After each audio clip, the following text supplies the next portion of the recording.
Hello guys! For today's video guys, ay hindi pa rin tayo nakapapalengke kaya isip-isip muna tayo ng mga kung ano-ano na namang mauulam natin o kaya mamimerienda. Ayan nga, kung may stock kayong corn beef dyan, igigisa lang natin sa bawang sibuyas yan guys.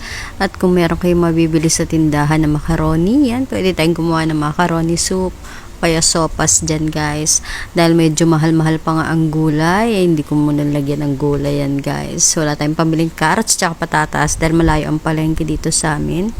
Kaya ayan, pwede pa rin natin siyang gawing healthy dahil may dadagdag tayo dyan maya-maya lang guys.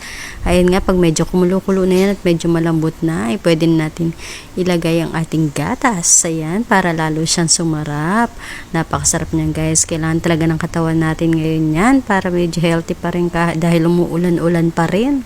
Nga guys, lalagyan natin siya ng malunggay para maging masustansya guys ang ating sopas. Ayan, napakasimple lang guys. Choose natin lagi maging healthy. Lagyan natin lagi ng pampasustansya ang ating mga kinakain sa araw-araw.